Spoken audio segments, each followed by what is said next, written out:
BBC Global Newsbeat bersama saya Triwahyuni. Presiden Indonesia Joko Widodo menetapkan vaksinasi dosis ketiga atau booster dimulai 12 Januari. Namun pemerintah belum menentukan apakah booster vaksin gratis atau tidak. Keputusannya baru diumumkan pada 10 Januari karena menunggu hasil kajian ITAGI. Menteri Kesehatan mengumumkan ada 21 juta sasaran vaksinasi booster di bulan Januari. Sekelompok pemuda Prancis yang memiliki keahlian parkur berusaha mengurangi dampak polusi cahaya di kota mereka. Para pemuda itu mematikan lampu-lampu gedung yang tidak terpakai dengan cara memanjat. Kami adalah generasi yang terdampak pemanasan global, jadi kami mau terlibat dalam gerakan ini. Saksikan aksi para pemuda itu di bbcnews.com. Sudan menghadapi krisis politik setelah pengunduran diri Perdana Menteri Abdallah Hamdok yang baru diangkat kembali 6 minggu lalu setelah digulingkan dalam kudeta militer pada Oktober lalu. Dalam pidatonya di TV, Hamdok memperingatkan jika tak ada upaya menghidupkan kembali demokrasi, Sudan berisiko mengalami bencana. Serial Netflix Emily in Paris diprotes keras oleh Menteri Kebudayaan Ukraina. Penggambaran salah satu karakter berkebangsaan Ukraina yang suka mengutil dinilai sebagai penghinaan. Menurut kamu, apa tindakan Menteri Ukraina berlebihan? Beri komentarmu di Facebook BBC News Indonesia. Ranking FIFA Timnas Indonesia naik ke posisi 164 setelah gelaran Piala AFF 2020. Laga melawan Malaysia menjadi pendongkrak terbesar poin Timnas di ranking FIFA. Botched that spell where you wanted everyone to forget the Peter Parker Spider-Man. Spider-Man No Way Home berhasil meraih pendapatan global sebesar 19,5 triliun rupiah, menjadikannya sebagai film dengan pendapatan kotor tertinggi ke-12 sepanjang masa di seluruh dunia, mengalahkan Black Panther. Demikian BBC Global Newsbeat.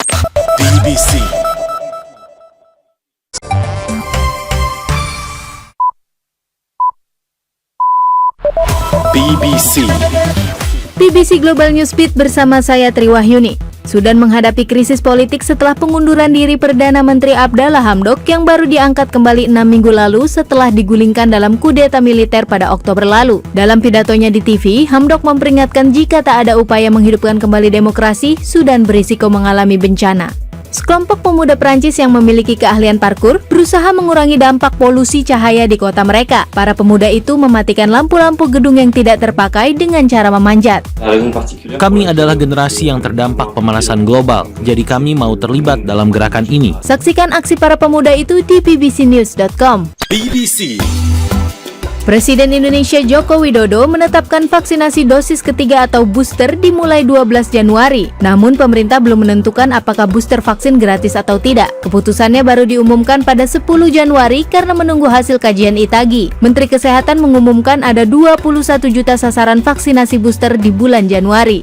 Ranking FIFA Timnas Indonesia naik ke posisi 164 setelah gelaran Piala AFF 2020. Laga melawan Malaysia menjadi pendongkrak terbesar poin Timnas di ranking FIFA.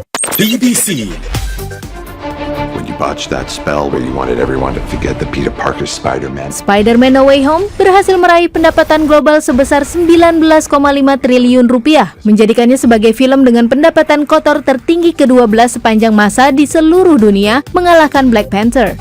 Serial Netflix Emily in Paris diprotes keras oleh Menteri Kebudayaan Ukraina. Penggambaran salah satu karakter berkebangsaan Ukraina yang suka mengutil dinilai sebagai penghinaan. Menurut kamu, apa tindakan Menteri Ukraina berlebihan? Beri komentarmu di Facebook BBC News Indonesia.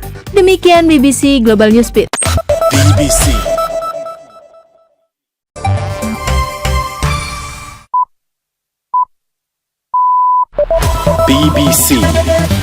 BBC Global Newsbeat bersama saya Triwahyuni. 2 kasus COVID varian Omicron ditemukan di Surabaya. Kedua pasien merupakan warga Surabaya yang baru saja berlibur dari Bali sejak 20 sampai 25 Desember. Saat ini pemerintah sedang melakukan tracing. Gangguan stres pasca trauma membuat berat badan seorang mantan tentara mencapai 114 kg. Kini, dia berhasil menurunkan berat badan hingga 50 kg setelah terus berlatih untuk mengikuti lomba lari.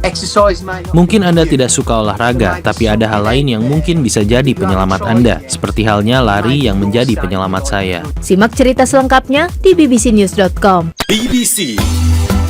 Perdana Menteri Sudan Abdallah Hamdok mengundurkan diri 6 minggu setelah dia diangkat kembali dalam kesepakatan dengan militer. Dalam pidatonya, dia mengaku sedang dalam bahaya. Tahun lalu Hamdok digulingkan dengan kudeta militer yang memicu protes massal di seluruh negeri. Siswa sekolah menengah di Inggris akan menjalani tes COVID sebelum memulai tahun ajaran baru. Pemerintah Inggris mendesak siswa untuk melakukan tes 2 kali seminggu dengan alat yang sudah disediakan. Menurut kamu, apa pemerintah Indonesia perlu melakukan hal yang sama? Beri komentarmu di Facebook BBC News Indonesia. BBC. Barcelona mengalahkan Real Mallorca 1-0 dalam laga lanjutan Liga Spanyol pada Minggu malam. Sebelumnya banyak pihak khawatir dengan permainan Barca karena beberapa pemain intinya positif COVID, termasuk Gavi dan Ousmane Dembele. Think of that powerful memory. Make it the happiest you can remember.